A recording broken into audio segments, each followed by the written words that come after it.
Hello, friends from across the nation and around the world. I'm Martin, and you are listening to Dad's Bedtime Stories. Tonight, we'll be doing the final chapter in this arc of the Wizardcraft 2.0 series. The story for this episode was inspired by 2 listener suggestions. I didn't do exactly what either of them were suggesting, but I want to give them credit anyways, so let's check it out. So, my name is Knox. I'm 6 and I'm in 1st grade. I want to just a Wizardcraft 2.0 series, and you went to the Wizardcraft city, and then you were sneaking through the city, and then you found a secret hatch. You went into it, and then you went into it. You found another mind control device. And, well, there was actually more to that idea, but I gotta be honest, I couldn't understand the end. Either way, it inspired a good part of the story, because I thought, why wouldn't we sneak into the Wizard King's village first and, destroy the mind control device? So thank you, Knox, for inspiring that idea. And last, I also had this idea.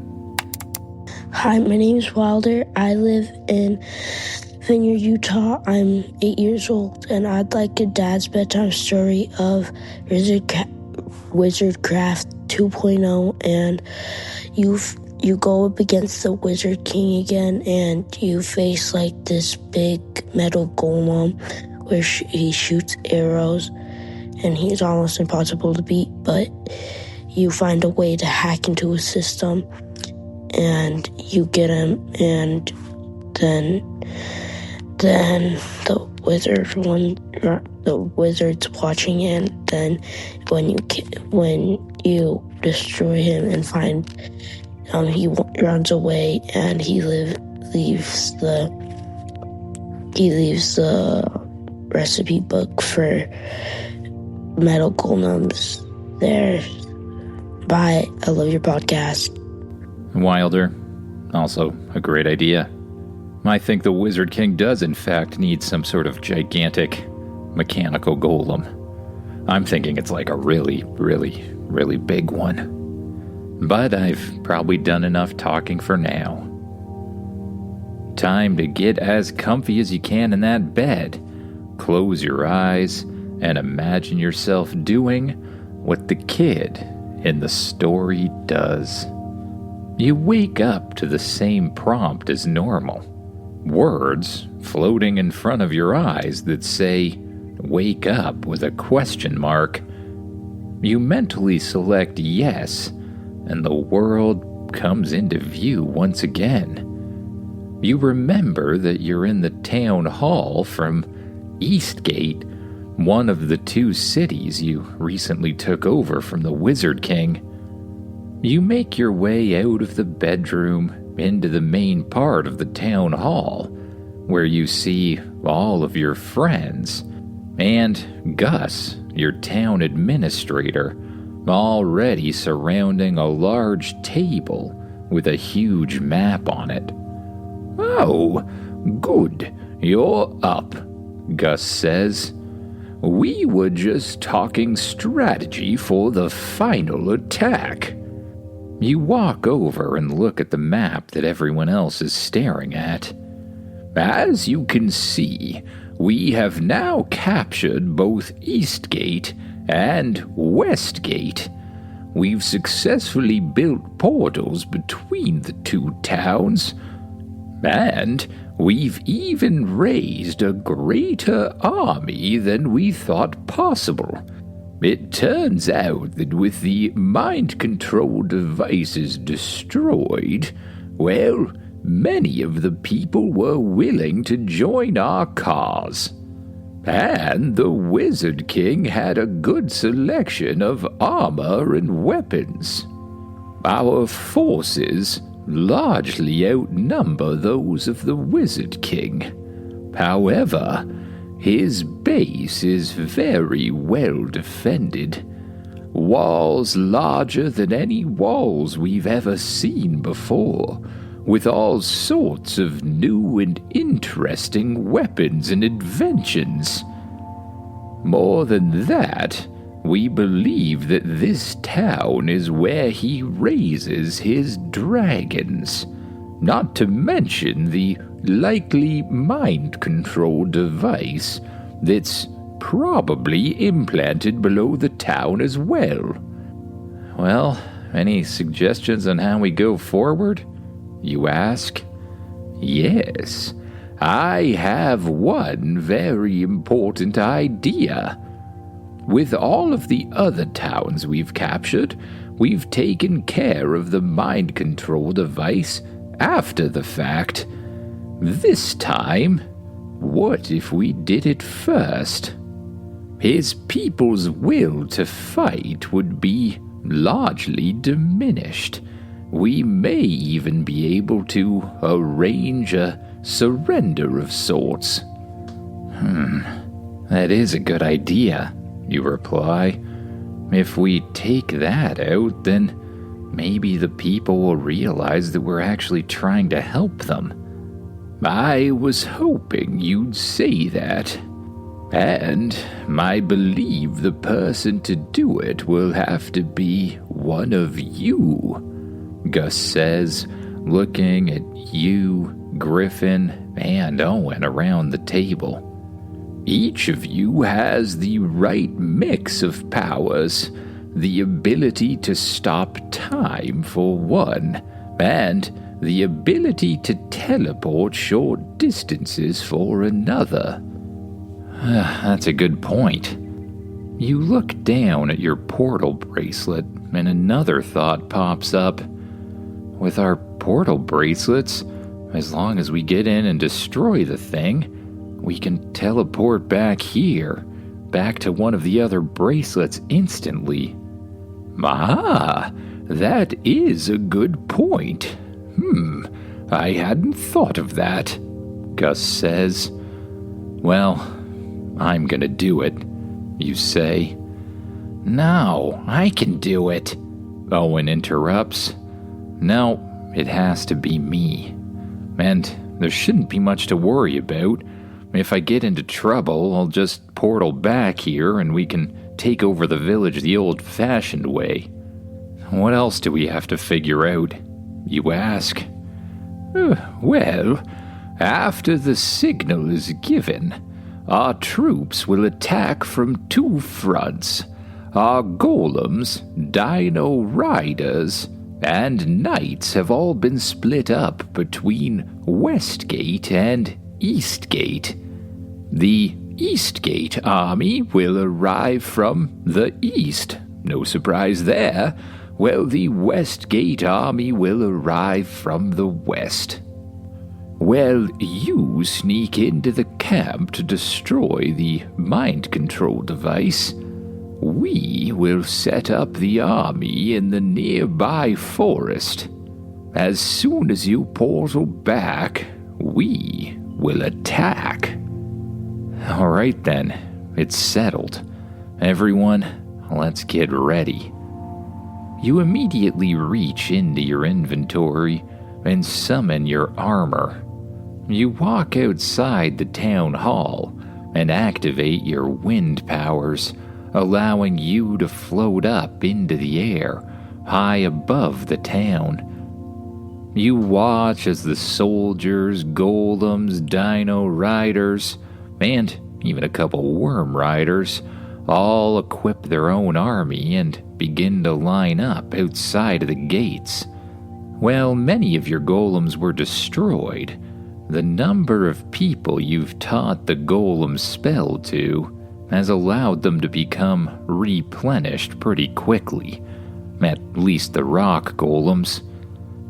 Owen and Lucy jump through the portal, presumably heading back to Westgate, and you watch the army begin to march forward. You know that it's now your turn to do your part, to take out the mind control device. You whistle loudly, and your dragon, Diamondback answers the call. He flies up into the air and scoops you up from underneath. "All right, buddy, let's go. We need to head straight there." "Understood," Diamondback responds, and he continues to glide forward, high above and far ahead of your army. As he did last time you infiltrated the Wizard King's city, he flies high above the clouds, hiding you from most of those below. You soon see the large walled city beneath you. Well, Diamondback, you head back to the army. I'll teleport back when I need to. "Understood," the dragon says. You activate your wind powers again and float up in the air, above the dragon. Diamondback turns around and begins to fly back towards Eastgate and the army marching forward. You look down below you and spot a little alleyway, the perfect place to teleport to. You activate your teleportation, and instantly you appear in the alley inside the city. In all of the other towns you've already infiltrated, they found the mind control device beneath the town hall, through a little secret hatch. And, luckily for you, most of the town halls seem to be built on the same blueprints.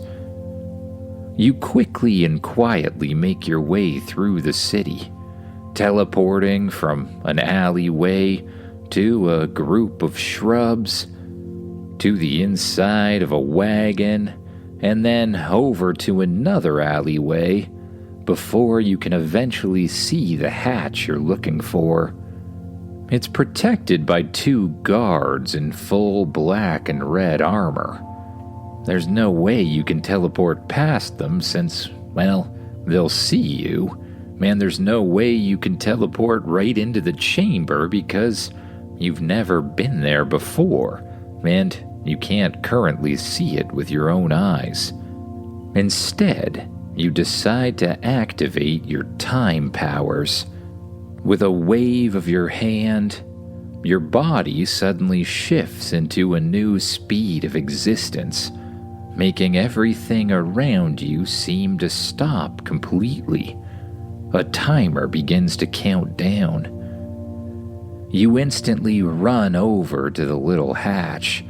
You lift it up as carefully and as quickly as you can. Then you jump inside, climbing down a ladder. Sure enough, you come to a room with only one scientist-y-looking person working on what seems to be an even bigger version of the mind control device from the other towns. No time to stop and think. You simply run towards the device, drawing your diamond-encrusted sword and swinging it into every part of the device you can. Still moving at super speed, your sword easily slices through it. Slash after slash after slash, you take out gigantic chunks of the thing. You teleport around the corner and allow time to turn back to normal. You watch as the mind control device explodes and sends the scientist flying across the room and into the wall. That should help, you say. Then you activate your portal bracelet, connecting it to Griffin's. In a flash of light, you appear beside the army, high up in the air. You instinctively activate your wind powers once again, and you soon find yourself flying beside Griffin and his large dragon. "Oh, welcome back," Griffin says. You spot Diamondback flying in formation nearby. You swoop over towards him and land at the crook of his neck, grabbing onto his horns. Well, the mind control device is destroyed. I think we can go ahead and attack, you suggest. Griffin swoops down over the army that's currently walking forward. You heard the man. Or actually, you probably didn't, but hopefully you'll hear me. It's time to move at full speed. Full attack protocols activated. The army cheers in unison, and suddenly, the golems begin shifting into their large boulder forms, rolling forward towards the huge city walls. The knights on horseback start to gallop. The dino riders begin to charge, and, well, a gigantic dust cloud is created. As you approach the city, you hear huge bells ringing, bells indicating that the city is about to be attacked. Soldiers line the walls. The gates open up, and soldiers start to pour out, along with a whole bunch of golems. More rock golems than you've ever seen before, along with some gold golems, crystal golems, and iron golems. Clearly, the Wizard King's been preparing for this. Overall, though, it doesn't look too impossible. And that's when you hear, or feel, the rumbling noises. A cloud of dust appears from in front of the castle, and something sits up. Something bigger than anything you've ever seen. A giant of some kind. A giant made out of rock and iron and crystal. A gigantic golem. The golem stands up in front of the city, towering high above it and high above your army. A whole bunch of different hatches pop open on the golem, and, well, a whole bunch of different weapons pop out.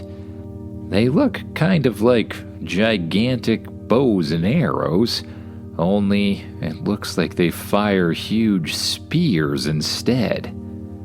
On the other side of the city, you see another gigantic golem rising up from the ground, ready to meet the other army. The golems just sort of roar, and then they begin to unleash a barrage of gigantic spears, firing straight towards your army. There's so many of them that not all of the soldiers and golems can dodge. Golems are destroyed, and soldiers are almost instantly respawned. The golems then lift up their right arm, holding in it a gigantic club. A club that looks like it could destroy a city on its own. The golems swing the club through the air and smash them down at the charging army, sending golems and dinos and soldiers flying in every direction, along with rocks. The dragons attack from above, unleashing blasts of fire, ice, lightning, and any other powers they have, but the golems seem unfazed. The one on your side swings his club through the air and makes perfect contact with one of the dragons, sending the dragon and the rider flying through the air like he's just hit a baseball with a baseball bat. Oh no, you think. Diamondback, we're gonna have to do something something drastic. Clearly, these golems aren't magic alone. You're pretty sure they have a large magical component, but watching all of the arrows and hatches that they seem to have, people must have built these golems. There must be some sort of structure on the inside that keeps them running. And if there is, that just may be the weak point. Diamondback, bring me down towards the ground. I'm gonna need a little dirt. Diamondback dives down towards the ground, and as he does, you activate your earth spells, gathering dust together and shaping it in both of your hands into a gigantic spike of rock. Now, Diamondback, head straight towards the golem's chest. Diamondback looks at you, confused for a second, but he doesn't hesitate to follow your orders. He flaps his wings as hard as he can and dives straight down towards the first gigantic golem. As you get close, you activate your time spell once again, only not just on you, on Diamondback as well. The battle around you sort of stops instantly, as if everything is frozen, everything is quiet, other than you and Diamondback, who are still crashing down towards the golem. Turn back on 3, you say to Diamondback. 3, 2, 1. You leap off of the dragon as it turns around, and instantly activate your wind powers, thrusting yourself forward towards the gigantic golem. You reach your arms out in front of you, each one with a gigantic spike of rock on it, and you fly straight towards the golem's chest. Now, at any kind of normal speed, there's no way that this plan would work. But with everything around you virtually stopped, the golem's armor doesn't stand a chance. You shoot straight into the golem's chest, and sure enough, the metal and stone that hold it together instantly break apart. You land inside and look around. You were right. There's a whole control center in here with a whole bunch of soldiers, who are currently frozen in time, of course. You look at the gigantic core, a large magical crystal that seems to send energy in all sorts of different directions through large tube-like structures. Without thinking too long, you draw your sword and you begin to chop, cutting the lines of energy in half as quickly as you can. When the last one's been cut through, you allow time to turn back to normal, just to sort of see what happens. You hear some strange screeching and clunking noises. Smoke starts to shoot out of the core, and, well, it seems that the golem starts to fall over. You activate your time spell once again, and when everything freezes around you, you fly back out the same opening you came in. You zip up to the sky high above the golem and allow time to go back to normal. You watch the golem crash down into the ground atop a huge group of the Wizard King's soldiers and golems, instantly crushing gigantic groups of them. You whistle for Diamondback, who picks you up once again, and you instantly zip towards the other golem, dipping down to the ground, gathering stone, stopping time, and blasting through the thing in the same way. This time, even more instantly, you begin to slice through the energy transfer tubes or whatever they are, before zipping back out with the last seconds of your time power counting down. You get out just in time, fly back up in the air, and watch as the golem falls backward this time, straight into the walls of the city. As the golem crashes down, the walls are blasted apart. Huge groups of soldiers are respawned, and it creates an opening for the soldiers on the west side to rush the city.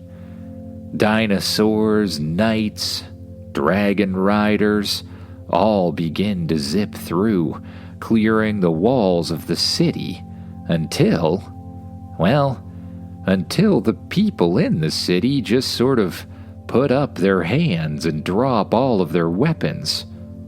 The Wizard King's dragon riders land, dismount, and bow down on the ground. "We don't even like this guy. There's no point on fighting for him anymore," one of the soldiers says. And that's when you catch a glimpse of the Wizard King himself, off in the distance, atop a dragon of his very own.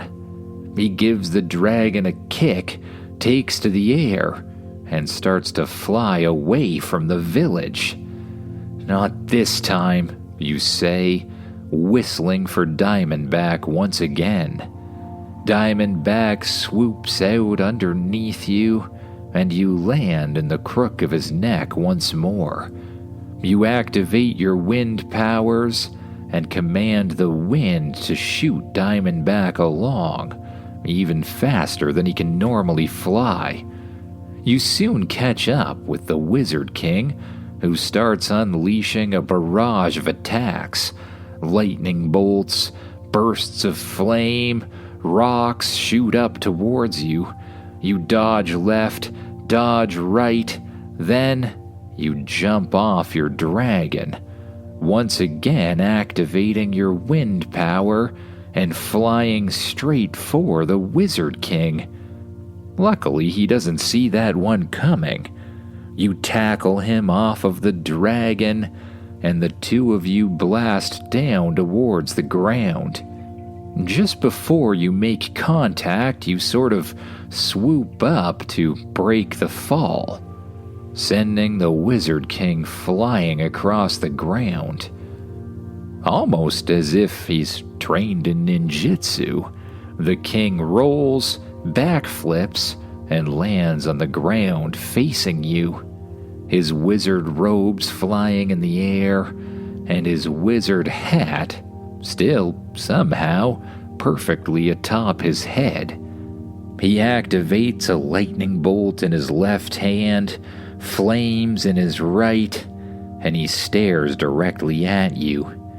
"I thought I showed you last time that you don't stand a chance against me. Any powers you have, I have too. There's no way you can defeat me." You stare back at the Wizard King, activating a lightning bolt in your left hand and a fireball in your right. You might be right about that. We are pretty evenly matched. But there is one difference between us, you say. Where you took power for yourself, I shared it with my friends. In that instant, your portal bracelet activates, and in a flash, Lucy, Griffin, and Owen are standing at your side, surrounding the Wizard King. Without hesitation, they each activate a power of their own, covering the Wizard King in a layer of ice, a layer of rock, and vines from the ground.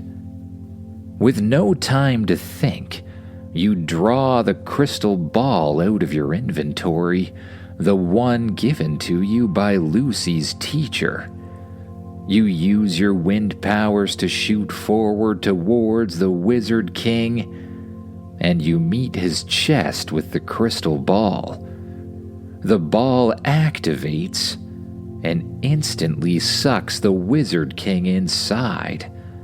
It glows for a second, and then it stops.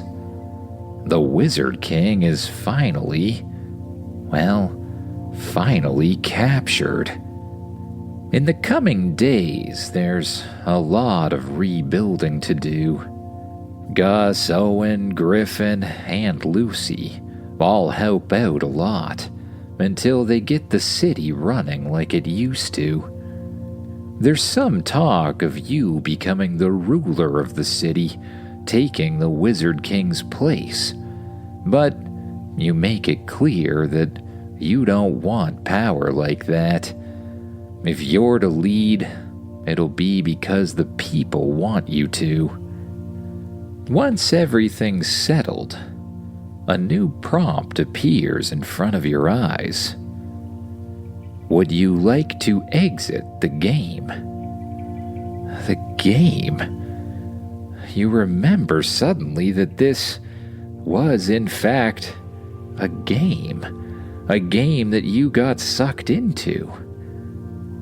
You mentally select yes, and in a flash of light, you find yourself back in your own bedroom, laying down in your own bed.